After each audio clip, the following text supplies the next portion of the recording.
न कबीलाई सोच चलेगी, न समाज का होगा बंटवारा। देवभूमि के मदरसों में होगा आधुनिकता का उजियारा।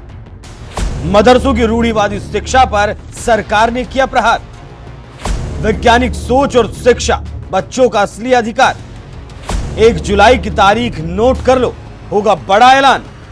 जी हां, आपने बिल्कुल सही सुना। मदरसों की दीवारों में कैद बच्चों को किस कदर कट्टरता का पाठ पढ़ाया जाता है, यह किसी से छुपा नहीं है। कभी राष्ट्रीय गीत वंदे मातरम गाने से बच्चों को रोक दिया जाता है, तो कभी राष्ट्रगान के खिलाफ बच्चों के दिमाग में नफरत भर दी जाती है। यही वजह है कि देवभूमि उत्तराखंड की धामी सरकार ने मदरसों की रूढ़िवादी शिक्षा पर तगड़ा प्रहार करते हुए ऐलान कर दिया है कि बस 1 जुलाई साल 2026 तक का इंतजार करो, क्योंकि यही वो तारीख है जब उत्तराखंड के मदरसों में भी आधुनिक और समावेशी पाठ्यक्रम लागू किया जाएगा, जिससे बच्चों को गुणवत्तापूर्ण शिक्षा मिले और वैज्ञानिक दृष्टिकोण विकसित हो सके।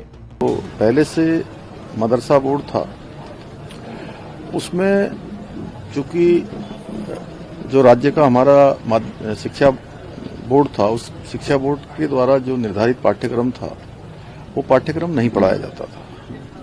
बच्चों को आधुनिक शिक्षा से जोड़ना है, सबको शिक्षा का अधिकार देना है। आदरणीय प्रधानमंत्री जी के नेतृत्व में हर बच्चे को शिक्षा मिले, वो भविष्य में राष्ट्र के काम आए, देश के काम आए, समाज के काम आए, उस दिशा में उसको आधुनिक शिक्षा मिलनी चाहिए, न कि बहुत पुरानी कट्टरवादी मानसिकता की शिक्षा, कबीलाई मानसिकता की शिक्षा, 500 वर्ष पुरानी जो ऐसी शिक्षा है जिससे उनका भविष्य का निर्माण नहीं हो सकता।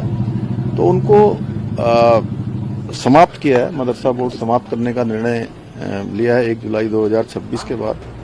देवभूमि उत्तराखंड के सभी स्कूलों में बोर्ड की किताबें पढ़ाई जा रही थी, लेकिन मदरसा बोर्ड की वजह से मदरसे में उत्तराखंड बोर्ड की किताबें नहीं पढ़ाई जा रही थी। यही वजह है कि धामी सरकार ने मदरसा बोर्ड को ही खत्म करने का ऐलान कर दिया और अब 1 जुलाई से मदरसों में पढ़ने वाले बच्चों को भी उत्तराखंड बोर्ड की किताबें पढ़ाई जाएंगी, जिससे उनके अंदर कट्टरता की बजाय आधुनिक सोच और वैज्ञानिक दृष्टिकोण विकसित हो सकेगा। सरकार के इस फैसले पर आपका क्या कहना है? अपनी राय हमें कमेंट कर जरूर बताइएगा। नमस्कार।